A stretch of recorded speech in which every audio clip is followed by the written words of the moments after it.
कल का मैच की बात किया जाए तो रोहित शर्मा और ईशान किशन ने 6 ओवर में माने में इतने रन बना दिए थे कि माने में विपक्षी टीम को माने में हालत पस्त हो गया था 6 ओवर में।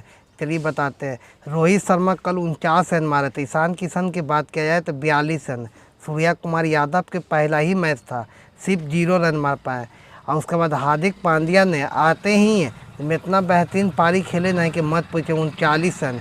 तिलक वर्मा की बात किया जाए तो तिलक वर्मा कल उतने फॉर्म में नहीं थे, काहे कि मालूम में तिलक वर्मा मारते हैं बहुत बड़े बड़े रन, 6 रन मार पाए। टीम डेविड की बात किया जाए तो 45 रन मारे, वो तम ताबतोड़ पारी खेले। उसके बाद रनर्स अप जो थे ना वेस्ट इंडीज के बैट्समैन 39 रन मारे सिर्फ 10 गेंदा में। उसके बाद 234 रन हो पाया। और उसके बाद बात किया जाए तो अक्षय पटेल का 2 विकेट था। और नोकिया की बात किया जाए तो वो 2 विकेट लिए। उधर दिल्ली डेविल्स की बात किया जाए तो पृथ्वी शॉ ऐसा ही बैट्समैन था, लग रहे थे कि वही मैच को आधा कर पाते हैं, बाकी 66 ही रन मार पाए।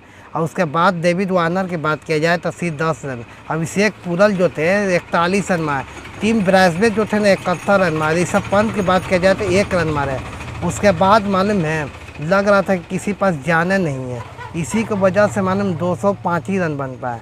और उसके बाद मालूम है बॉलर की बात किया जाए जसप्रीत बुमराह जो है ना 2 विकेट ले पाए। और उसका जैस कॉस्टलेक थे 4 विकेट लिए। इसी की वजह से मालूम है रोहित शर्मा ईशान किशन बहुत भारी पड़ जाते हैं विपक्षी टीम पर। काहे कि देखा जाए तो कल का भी मैच यही हुआ कि रोहित शर्मा और ईशान किशन दोनों ताबड़तोड़ बल्लेबाजी करते हुए पावर प्ले में रन मालूम है एकदम पहुँचा दिया था अच्छा खासा।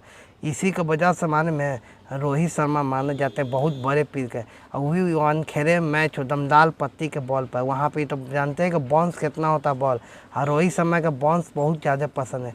आप क्या कहते हैं हमें कमेंट में डाल दीजिएगा। मिलते हैं हम किसी और वीडियो में, तब तक जय हिंद।